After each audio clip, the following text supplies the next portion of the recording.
गया और वो टूटा ग्लूकोज बन गया, फिर कैसे जाएगा सेल्स में, है ना। कोशिकाओं तक पहुंचने के लिए, जैसे आप स्कूल तक कैसे आते हैं, कैसे आते हैं, कोई पैदल आता होगा, कोई बस से आता होगा, कोई साइकिल से आता होगा, है ना।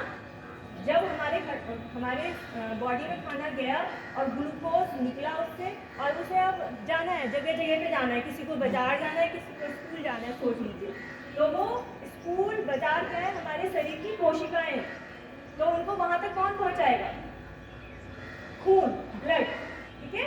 तो वो एनर्जी या वो ग्लूकोज हमारे ब्लड में जाएगा, और ब्लड में क्या होता है, एक इंसुलिन नाम का हार्मोन होता है, जो कि कहाँ से निकलता है, हमारी बॉडी में एक पार्ट होता है पैंक्रियाज, जिसको हम हिंदी में क्या कहते हैं, अग्नाशय। जो बड़े बच्चे हैं वो पढ़ते हैं ना, पढ़ा है बायोलॉजी में, पैंक्रियाज, अग्नाशय। हाँ, तो वो अग्नाशय जो होता है, जो पैंक्रियाज होता है, वहाँ से हार्मोन्स निकलते हैं, वो हार्मोन्स को रिलीज करते हैं। वो हार्मोन कौन से होते हैं, इंसुलिन एंड ग्लूकान, ठीक है। और उसमें जो इंसुलिन नाम का हार्मोन होता है, वो उसका काम होता है हमारे खाने से जो मिली हुई ऊर्जा होती है, जो ग्लूकोज होता है, उसको रक्त के द्वारा हमारे अलग अलग कोशिकाओं में, हमारे शरीर के अलग अलग पार्ट्स में उसको पहुंचाना, ठीक है। तो इंसुलिन इस काम को करता है, और उसकी वजह से हमारे शरीर को एनर्जी मिलती है।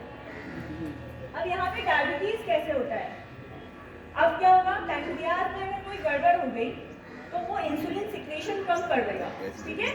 इंसुलिन सही से निकलेगा नहीं, और अगर निकल भी रहा है तो वो हमारे शरीर में सही से काम नहीं करेगा। तो उससे क्या होगा, उससे ग्लूकोज हमारे शरीर की कोशिकाओं में नहीं पहुंच पाएगा, और हमारे शरीर को एनर्जी नहीं मिलेगी। तो उससे क्या होगा, कमजोरी आएगी, पेशेंट को आएगी ना। गुड, तो ये सिम्टम हो गया। इसी प्रक्रिया में सबसे पहला लक्षण हो गया थकान। डायबिटीज के पेशेंट को बहुत ज़्यादा थकान आती है, क्यों, क्योंकि उसके शरीर में इंसुलिन बनना सही से हो नहीं पाता है, और उसकी वजह से एनर्जी मिल नहीं पाती है, जिसकी वजह से पेशेंट कमजोर होने लग जाता है, ठीक है।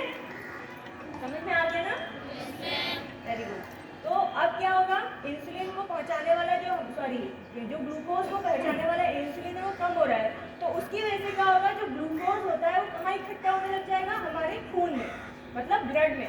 तो ब्लड में एकत्रित होने लगेगा ग्लूकोज, जिसकी अधिकता की वजह से डायबिटीज नाम का रोग हो जाता है, ठीक है।